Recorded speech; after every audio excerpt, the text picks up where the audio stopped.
One shove and 91-year-old Wallace Green hit the scorching Baton Rouge asphalt, his battered marine cap skittering toward the gutter, while four laughing teens kept their phones rolling. Seconds later, a trio of pickup trucks growled to a halt, and seven silent veterans stepped out, their boots slamming the pavement like a gavel announcing judgment. In the heartbeat between those footsteps and the boys' widening eyes, the whole block discovered how justice can march in wordless, unblinking, and utterly unstoppable. Hi everyone, today we're starting with something that happened on a warm Wednesday morning in Baton Rouge. A quiet street, the kind lined with maple trees and faded porch flags, turned into the center of something no one saw coming. One moment a cruel shove turned a simple routine into a neighborhood reckoning, and it all started with a man named Wallace Green. This could happen to anyone, even you. So before we dive into the story, take a moment to like the video and subscribe, but only if you truly enjoy what I do here. And hey, let me know where you're watching from and what time it is there. Now let's get into it. Wallace Green was a man of routine. At 91, he still woke up at 6:15 every morning sharp. Not because he had to, but because some habits forged in the barracks and battlefields of World War II never fade. He lived in a modest white home with green shutters near the corner of DeSoto Drive and Mayflower Lane. Neighbors waved to him, called him Mr. Green, though most everyone just said Wallace. Always dressed in a button-up shirt, tan slacks, and a Marine Corps cap so worn the stitching had started to fray. Every morning without fail, he made the same walk to Juneau's Market 3 blocks down for his copy of The Advocate and a bottle of Florida's natural orange juice. That walk was his way of staying part of the world. That morning, the sky was clear, the breeze light, and Wallace had just said his usual thank you to Miss Rosa at the register. He tucked the paper under his arm and the bottle into the crook of his elbow. The bells on the door jingled behind him as he stepped outside and adjusted his cap. But that morning, something was different. Across the street, four teenage boys leaned on their bikes, loitering against the iron fence near the old pharmacy building. One wore a red hoodie with the hood up, another had his earbuds dangling, and the smallest of the group held up a smartphone already recording. They weren't from this part of town, that much was obvious. You could tell from the way they slouched into the sidewalk like they owned it. You look at Grandpa, the tallest one snorted, his voice just loud enough to travel. Out here thinking he's still marching in formation. Another snickered. Bet he don't even know what day it is. Wallace heard it. He didn't stop walking. Just kept that steady cane tap footstep rhythm he'd known for decades. His spine was straight, his eyes forward, but he did glance their way just once, and that was enough to set them off. Hey, one shouted. Need help crossing the street, General? The group laughed, a cruel, hollow kind of laugh that echoed against brick and morning air. Wallace said nothing. He'd learned long ago when to hold a line and when to walk through fire quietly. But then he heard footsteps behind him, not running, just that fast walk full of mischief. You'll watch your step, one of them said as he brushed too close. Back up, Wallace said, calm but firm, lifting his cane slightly. You don't need to be doing all this. Where your medal's at? Huh, the short one with the phone said. You a real soldier or just playing dress up, I served, Wallace answered. And I'd do it again. He didn't raise his voice.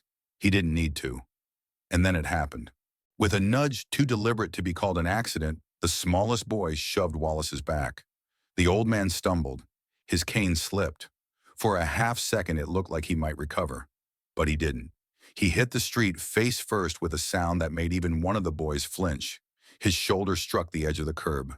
His paper flew out. His cap rolled toward the storm drain. A car honked from half a block away. A woman across the street screamed, Hey, what's wrong with you? But none of the teens helped.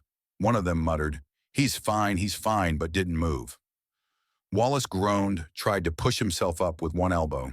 Blood smeared on the pavement from his scraped hand. His glasses cracked, the lens hanging loose. No one moved. No one except Damien Cole. Damien had been leaning against his beat-up F-150 just down the block, sipping coffee from a travel mug, waiting for the corner mechanic's shop to open. He didn't come to Juneau's this early most days, but his truck had been sputtering again, and he needed some fuel injector cleaner. He saw the whole thing start to finish, and something inside him snapped. In that moment, he wasn't in Baton Rouge anymore. He was back in the Helmand province, back in a dusty village where an old man had been shoved by a teenager during a patrol. Different war, same disrespect. He didn't shout. didn't curse. He just dropped his cup and started walking fast toward Wallace. The teens saw him coming and straightened up. Damien crouched beside Wallace, one hand on the man's back. "Sir, you all right? Stay with me, okay?" Wallace blinked slowly. "I've had worse," he mumbled, voice hoarse but steady. Damien turned eyes hard. He stood, tall, broad, tattoo of an eagle peeking from under his shirt sleeve. His jaw clenched. He looked straight at the kid still holding the phone.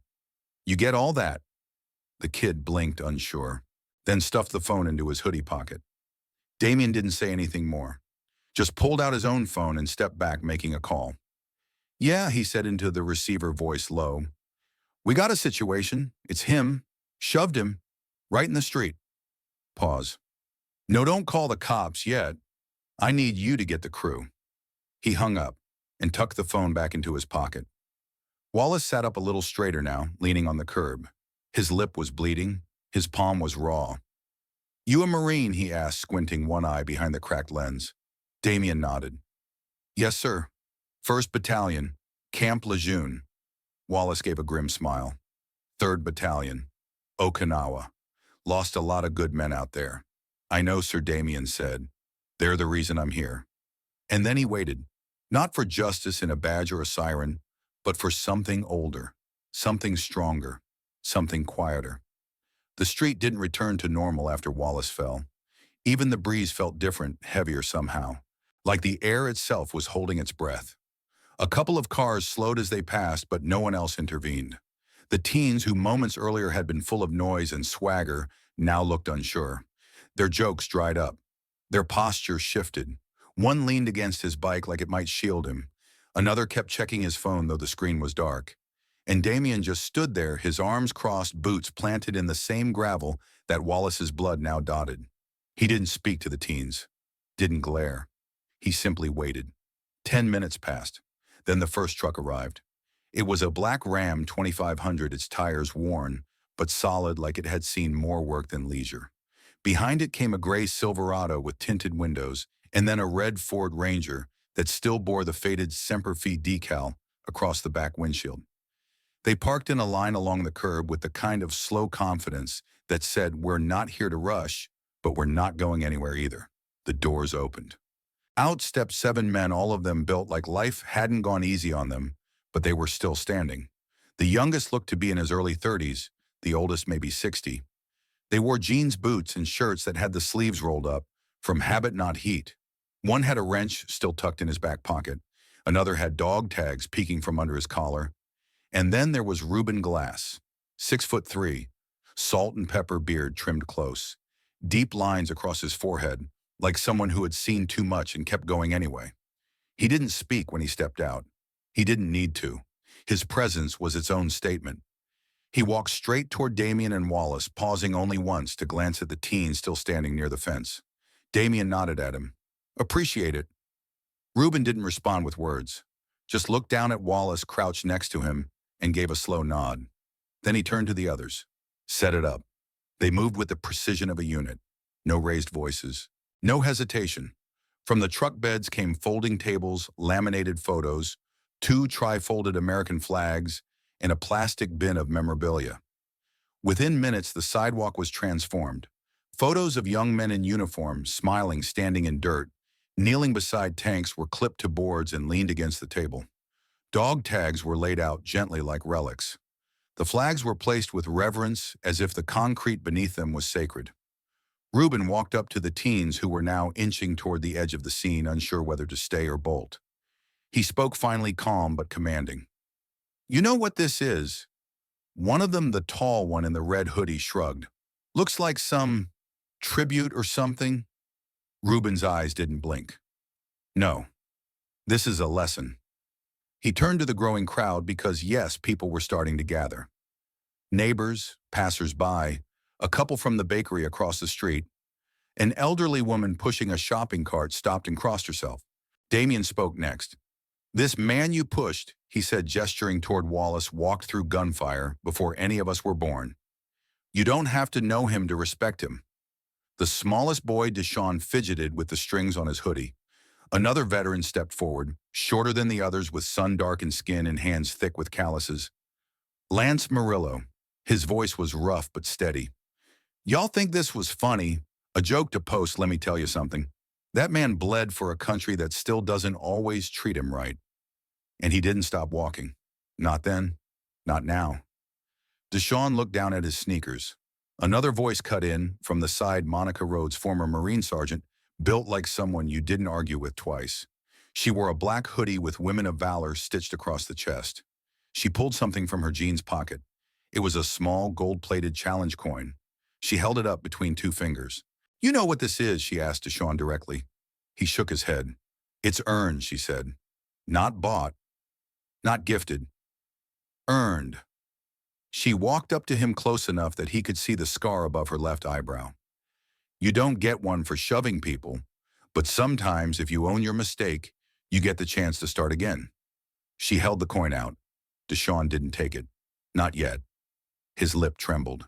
His eyes flicked from her face to Wallace, who was now sitting on a borrowed lawn chair someone had brought over.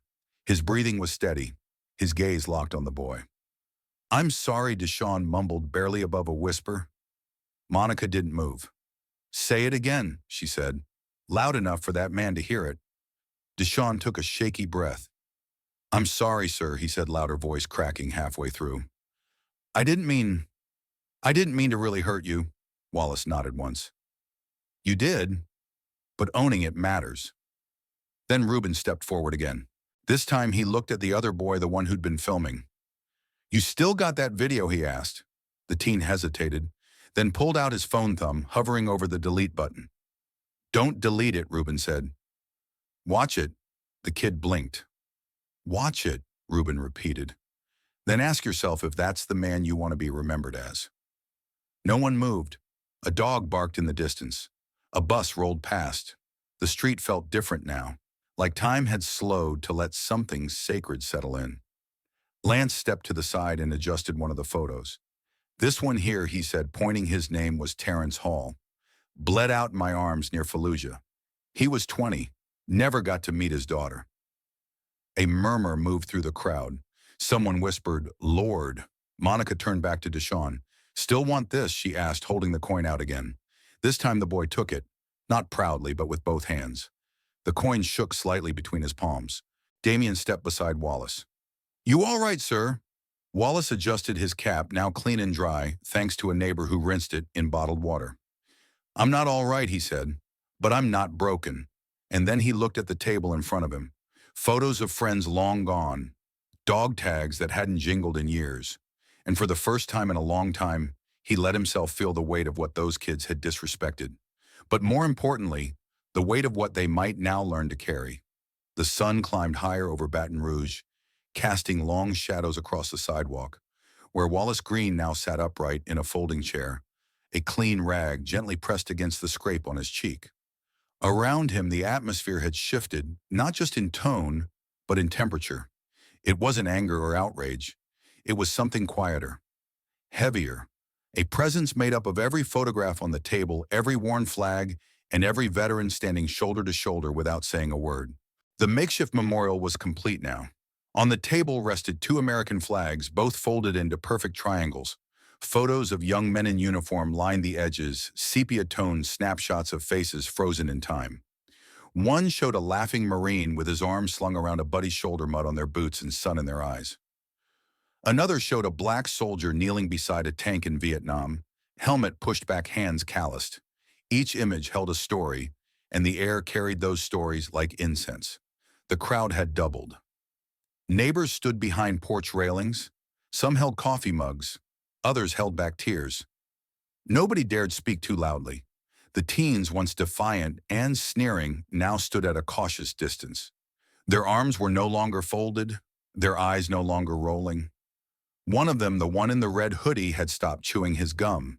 He swallowed hard when Monica Rhodes stepped forward. You know, she said, facing the boys, you didn't just push a man. You pushed history. They said nothing. She gestured toward one of the photographs. That's my cousin Darnell, Beirut, 1983. His body came back in a closed casket. He was 22. You think he wanted to die a headline? The boy looked at the sidewalk. Reuben Glass moved to the center of the group. His voice was slow measured. We're not here to scare you. We're not here to throw hands or threaten. But we're damn sure not going to stay quiet. He turned slightly, addressing the entire crowd now. Because what happened here today, it's not new, it's not isolated. It's the result of a country forgetting that freedom was paid for in blood by people who asked for nothing in return. Not fame, not praise, just respect. He looked directly at the ringleader, Tyrell, tall, sharp-tongued, and until recently unmoved. You think this world owes you something? Reuben asked. It doesn't. And that old man you shoved, he didn't push back. He didn't curse you out, because he's already fought battles that would break you. Tyrell didn't answer. His hands were shoved deep into the pockets of his jeans, his mouth tight, his jaw ticking like he was grinding his teeth. But he didn't walk away. Instead, he asked quietly, why y'all even care? It was the first honest thing he'd said. Damien stepped closer. Because we've buried too many men who didn't live long enough to see punks with phones laugh at the things they fought to protect. Tyrell blinked, unsure if that stung or made sense. Maybe both. The smallest boy, Deshaun, still held the challenge coin Monica had given him. He kept turning it over in his palm, like it might disappear if he stopped moving. Wallace sat forward in his chair. He pointed his cane toward the boys slowly, deliberately. You want to know what hurt the most, he asked. They looked at him. It wasn't the fall. It wasn't the scrape or the blood or the glasses you cracked. It was the silence. The way you stood there and did nothing. Nobody answered, not yet. Then another voice rang out from the side of the crowd. It was a woman maybe in her late 20s wearing scrubs and holding a clipboard. Mr. Green, she asked, stepping forward. It's me, Nia. You used to come into my mama's diner every Saturday. Wallace squinted, then smiled gently. You were the one with the thick braids and the science notebook. She nodded fast. You gave me a $20 bill the day I graduated. Told me not to waste my voice. She turned to the boys. So hear this, because that man didn't just walk through this neighborhood. He built it. Her voice cracked slightly, but she didn't stop. He paid in ways you'll never understand. And the only reason he's sitting there bleeding today is because too many folks have stopped teaching what it means to stand for something. A murmur passed through the crowd. Tyrell looked away. I didn't mean for him to get hurt, he muttered. Reuben stepped in. You didn't mean for him to get hurt, but you meant to humiliate him. And don't lie to yourself about that. I didn't shove him, Tyrell snapped, but with less heat than before. That was him, he said, pointing at Deshaun. Wallace's voice cut in firm, gravelly. And you stood there and laughed, like it was funny. The crowd was silent again. Deshaun's eyes welled up. He looked at the coin, then back at Wallace. I didn't know you were a Marine, he whispered. You shouldn't have to, Wallace said. Respect ain't based on the uniform. It's based on the humanity. That silenced even the most defiant of the group. Monica stepped up beside Wallace. She placed one hand on the back of his chair and turned to the teens. You know what we do with men like this in the Corps, she asked. We honor them while they're still breathing. Then she opened a small black case. Inside was a second challenge coin, this one etched with the words, earned, never given. She walked it over to Tyrell. Take it, she said. If you mean to change, if you mean to do more than just walk away with your tail between your legs. Tyrell hesitated. Then slowly he reached out and took it. No applause, no hugs. Just a single nod from Wallace. You get one shot to turn a mistake into a lesson, he said. You waste that, it becomes a pattern. Deshaun looked over at the memorial table. He studied a photo of a young black Marine standing at a tension rifle across his chest, eyes steady and unafraid. What happened to him, he asked. Reuben answered. IED outside Kandahar, 21 years old. The boy nodded slowly, barely a whisper escaping. He looks like my cousin, and in that moment he stopped seeing the table as a prop. He saw it as a graveyard of choices, of courage, of lives lost so that his could be wasted on a sidewalk or redirected right then and there. Wallace sat back, breath heavier now, but there was something different in his posture. He no longer looked like a man who'd been knocked down. He looked like one who had stood back up without ever leaving his chair. For a long moment, no one moved. The folding table with its flags and photographs stood silent, The concrete around it, carrying the weight of memories no one could laugh off anymore. The boys who'd once cracked jokes and filmed cruelty now stared at Boots asphalt and decisions they couldn't undo. And still no police sirens. No screaming. Just truth settling in. Wallace Green leaned his cane against the side of the chair and looked toward Terrell, the teen who'd led the mockery. "You ever been knocked down before?" he asked. Terrell hesitated. "Not like that." Wallace gave a slow nod. "Then you ain't lived long enough to know what it teaches you." Terrell shifted, chewing on his lip. His body language was different now, no longer inflated with pride or performative coolness. He looked over at Deshawn, then down at the coin Monica had given him. "I don't know what y'all want from me," he muttered. Damien stepped forward. "Nobody here wants anything from you." Terrell's eyes flicked up. "Then why are we still standing here?" Wallace answered. "Because you're still deciding who you are." The words hit harder than any lecture. Tyrell's breath caught. He looked away, trying to hide it. "Y'all act like I ain't been through stuff." Monica crossed her arms. "Then talk." Silence. Then slowly, deliberately, Tyrell said, "I saw my uncle get stomped outside a liquor store when I was 9. Like, beaten real bad. Nobody helped. Just walked around him. One guy even laughed." He glanced back at Wallace. "So yeah, I figured it's better to be the one who does the pushing than the one on the ground." Monica didn't blink. "That's not strength. That's fear in disguise." Tyrell's voice broke for a split second. "It's the only thing that kept people off me." Wallace straightened in his chair. "That fear, it'll chain you longer than prison bars." Reuben stepped forward, now his boots loud on the concrete. "You want to change that? Do something with the rest of your time that means more than one bad moment." Tyrell glanced at the coin again, then back to Wallace. "I don't expect you to forgive me." "I'm not here to hand out forgiveness," Wallace replied. "I'm here to make sure you understand what you broke and what you can build if you're serious." Then unexpectedly, Deshawn spoke up again. His voice was quiet, but there was no mistaking the tremble in it. "I went home last night and looked up Marines. Didn't even know y'all did that kind of stuff. The way you live, what you carry." He turned to Wallace. "I didn't know you were someone like that." Wallace's eyes didn't leave him. "And if I wasn't," the boy blinked. "What if I was just an old man going to get a paper? What if I never wore a uniform?" Deshawn lowered his head. "Then I still shouldn't have touched you." Wallace nodded slowly. "Now that's the part I was waiting to hear." A ripple went through the crowd. Not a sound exactly, just a subtle exhale, a loosening of the tension in the air.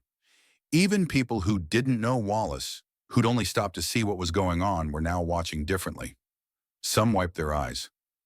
One man at the back removed his ball cap and held it to his chest. Then Lance Murillo stepped up again, holding one of the laminated photo boards. "You see this man," he said, pointing to a smiling face in desert fatigues. "His name was Curtis Joyner. He was my bunkmate in Kuwait. He taught me how to shoot straight, how to clean a weapon, and how to keep my cool when the ground shook from bombs. He didn't make it to 21. He looked straight at the boys. 'You want to live your life shoving old men on sidewalks? Or you want to live a life that would have made him proud?' Nobody answered. So he added, 'Curtis didn't die so you could get internet views. He died so you could get a chance.'" A hush settled again. Terrell rubbed his hand over his face. "What do I even do now?" Wallace leaned forward in his chair. "Show up. That's the first step." Monica added, "There's a youth gym 3 blocks over. The roof leaks. The basketballs are half flat, but they need someone who knows how to talk to kids that don't listen the first time." Deshawn looked at Tyrell. "We could go. You know, just check it out." Tyrell shrugged. "Maybe." Damien reached into his jacket and pulled out a crumpled card. "This is my number," he said, handing it to Tyrell. "I'm not going to chase you, but if you show up, I'll be there." That was it. No contract, no ceremony, just a bridge built out of silence and second chances. And then Wallace spoke one last time before the moment shifted completely. "You think toughness is about walking like you own the street? Try standing still while the truth walks straight through you. Try looking in the mirror and not flinching." His voice softened. "Toughness is learning, even after you've messed up. Especially after." Tyrell nodded once, still not speaking, but he stayed. He stayed. and that mattered more than anything. The crowd slowly began to break apart. Some people headed back to their porches. Others lingered to speak with the veterans or to place a hand on Wallace's shoulder. One elderly woman with silver braids offered to drive him home, but he declined. "I walked here," he said with a smile. "I'll walk back." And then came the moment that no one expected, but everyone would remember. A local teacher, Ms. Henley from Jackson Middle School, stepped forward. She'd seen the gathering from her bus stop and had watched the entire thing unfold. "I want to start something," she said, "a mentorship program. Pair veterans with students, no speeches, no worksheets, just presence." Monica looked at Reuben. Reuben looked at Wallace. Wallace gave a small nod. "Presence is everything." The teacher raised her hand. "I'll call the school board, but we'll need a name." Damien smiled, looking at the crowd, the flags, and the still-standing veterans. "How about Silent Honor?" Everyone agreed, because in that moment they all knew justice had already shown up. Not with flashing lights, not with handcuffs, but with quiet truth, and the kind of stillness that changes everything. The days that followed felt like ripples spreading across a pond, slow at first, then gathering momentum until even the far-off corners of the neighborhood noticed the change. Word of the sidewalk reckoning traveled faster than gossip usually does in Baton Rouge. By Thursday morning, the local paper ran a small column titled, "Stillness, Not Sirens, Teaches the Hardest Lesson." It quoted no one, printed no photographs, and yet everyone knew exactly which corner of DeSoto Drive the headline meant. Friday afternoon, Wallace Green's porch received a steady stream of visitors, a pair of sixth graders who shyly pressed a handmade get-well card into his weathered hands. A contractor who repaired the loose slat on Wallace's fence free of charge. Even old Pastor Leland, who left a pecan pie with a note that read, "Your faith walked farther than any sermon." Wallace accepted each kindness with the same quiet nod he'd carried through Okinawa, and back grateful, unassuming, and faintly amused that a lifetime of discipline could still surprise people after 91 years. Meanwhile, the teens were busy proving that apologies mean nothing without follow-through. Tyrell showed up at Jackson Community Gym at 6:30 Saturday morning, hoodie pulled tight, hands in pockets, only to find Damien already rolling fresh tape over the cracked hardwood. The place smelled of dust and worn leather. Fluorescent lights flickered overhead. Basketball nets hung in frayed loops. "I thought you'd bail," Damien said without looking up. Tyrell mumbled something about alarms but grabbed a push broom and started sweeping side to side, just like Damien had taught recruits to police barracks floors.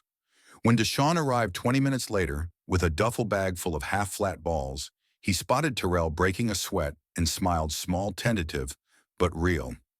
They spent the morning patching holes in drywall, refilling first aid kits, and listening as veterans drifted in, two at a time. Reuben with a box of donated jump ropes, Lance carrying a boombox that only played classic soul Monica, dropping off clean towels folded sharper than dress blues. Not a single lecture was given, yet every minute screamed, "This is what showing up looks like." By Sunday, the mentorship program had a name, Silent Honor Youth, and 23 volunteers signed up on the spot in the church fellowship hall. Ms. Henley printed forms on pastel paper so the teens wouldn't feel like they were filling out detention slips. Terrell offered to run weight room hours 3 nights a week. Deshaun asked if he could film tutorials this time for building strength, not viral humiliation. Wallace attended the sign-up rally wearing a fresh shirt and a bandage no bigger than a postage stamp. He never once mentioned the shove, but he did shake every hand thrust toward him, and when a small girl asked if he'd ever been scared in a war, he knelt slowly with that cane and whispered, "Courage is doing the next right thing while your knees are knocking." The child repeated the line to her mother, who repeated it to a cashier who posted it online. By evening, it had become the unofficial motto of Silent Honor Youth. The only sour note arrived Monday when a local TV reporter returned, this time with a producer hungry for dramatic footage. He asked Wallace to recreate the fall, suggested Tyrell stand behind him for context, and proposed a slow-motion shot of the coin-changing hands. Monica's stare stopped the idea colder than a January norther. "Focus on their future," she said, tilting her chin toward the boys scrubbing graffiti off the rec center wall. "Or find another corner." The producer grumbled, but the footage that aired that night featured teens repainting bleachers, veterans fitting torn nets with nylon ones, and Wallace smiling under bleary gym lights while a subtitle read, "Strength is silent." Ratings spiked anyway, apparently hope still sells. Midweek, Ms. Rosa at Juno's Market installed a small donation jar next to the register white label black marker, "Honor the Walk." Customers dropped spare change, folded fives, and even a 50 from an anonymous donor who simply wrote, "For new canes for new chances." By Thursday, the jar funded a shipment of resistance bands, first aid supplies, and one special order, a walnut cane topped with a brass eagle's head.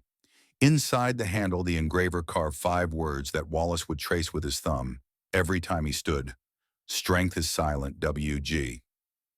That Friday evening, the gym buzzed with its first real event, a community open house. Reuben grilled hot dogs in the parking lot. Lance blasted Al Green from the boombox. Damien taught proper deadlift form while Monica timed planks.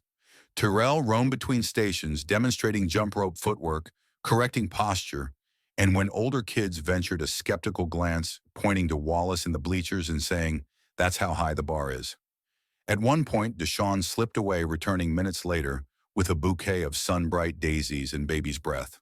He walked up the bleacher's knees, trembling harder than any push-up, and offered the flowers to Wallace. "These are for you, sir," he said loud enough for half the gym to hear. "I know you don't need them, but I wanted to." Wallace took the bouquet, eyes glistening behind fresh lenses. "It's not about need," he answered, his voice carrying past free throw lines and jump roping feet. "It's about thought." The chatter softened, the moment settled, and the gym, rattling with activity seconds earlier, felt as reverent as a sanctuary. Later that night, after the last folding chair was stacked and the sweat-slick floor swept clean, Damien locked the gym doors and found Tyrell sitting on the curb, coin in hand. Streetlights cast long orange halos. Cicadas droned from the oaks. "You gonna keep that shiny or let it tarnish?" Damien asked. Terrell rolled the coin across his knuckles, an old nervous habit now trained on something better. "Gonna earn it," he said softly. Damien clapped him on the shoulder. "Then I'll see you Monday." Across town, Wallace eased into his recliner, cane resting against an end table, daisies gracing a mason jar once filled with peach preserves. He switched off the lamp, the room settling into twilight. Somewhere in the quiet came a knock, gentle, respectful. When he opened the door, he found Pastor Leland holding a plain manila envelope. Inside lay a black and white photo, Wallace at 22 muddy boots, half-smile arm around a buddy named Charlie. On the back in neat pen, someone had written, "Your walk is still marching." Wallace pressed the photo to his chest, eyes closing in. Thanks for a gift words could never cover. By Sunday morning, Wallace found himself standing at the front of Greater Hope Baptist Church, Kane, in one hand, the new photo in the other. The choir hummed a low chord as Pastor Leland spoke gently of redemption that starts on sidewalks and lives in small choices. When Wallace's turn came, he didn't launch into battle stories or quote scripture. He simply raised the cane for everyone to see. This, he said, voice gravel steady, ain't a sign of weakness. It's a reminder that you can stand again after anything. He turned to the pew where Tyrell and Deshaun sat in borrowed shirts and polished sneakers. Toughness isn't in the shove. It's in the choice to stand still and learn. The congregation erupted not with roaring applause, but with a collective hum of amen, soft and strong as river current. That evening, Silent Honor Youth opened its doors for regular hours. 20 kids showed up, then 30. Veterans paired off one older one. Young drawing free throw arcs and chalk teaching jump shot form, but mostly listening. They listened to stories of absent fathers, to jokes about cafeteria pizza, to dreams whispered so quietly they nearly slipped away. And every time a story turned dark, a veteran answered not with lecture, but with presence. Justice, when done right, teaches everyone in the room, even the ones who thought they already knew the lesson by heart. Across DeSoto Drive, the maple leaves rustled under a balmy Louisiana night. Wallace sat on his porch, sipping orange juice the color of sunrise. He watched Terrell and Deshaun pedal past on bikes' helmets. Now no phones in hand, headed to the gym to check the locks. They waved. He lifted the cane in reply. And under the soft glow of streetlights, Baton Rouge felt just a little safer, a little wiser, because one morning Justice chose worn boots, folded flags, and the stillness of an old man who never stopped walking. Now, friends, as we ease our way out of the rush of events and into a slower current, I want you to linger with the simple power this story leaves behind. Picture the hush that settled on that Baton Rouge sidewalk, the way a handful of veterans' flags tucked beneath their arms turned asphalt into sacred ground without raising a single voice. Let that scene breathe in your mind a moment longer. Feel the warmth of an orange street lamp, hear the rustle of a challenge coin rolling across young fingers that once curled into fists, and notice how a battered cane can stand taller than any police barricade. This, I believe, is where real change takes root, not in the flash of anger, but in the quiet afterward, when hearts are still enough to listen. So if you find yourself witnessing a shove, literal or otherwise, pause before you act. Ask where the hurt is hiding. Offer presence before punishment, truth before triumph. Because justice, when it reaches its fullest power, does more than correct a wrong. It invites every witness to become part of something sturdier than fear. And maybe that starts small: a broom across a gym floor, a handshake that steadies a trembling apology, a coin pressed into a palm that finally understands its own worth. As you step away from this video and into your own evening or morning or whatever hour greets you, carry Wallace's cane in your imagination. Let its silent strength remind you that we're all still walking, still learning, still capable of standing again after any fall. And if the world feels heavy tomorrow, remember the maple trees on DeSoto Drive. They keep growing one quiet ring at a time, proving that patience and steady roots will outlast any storm.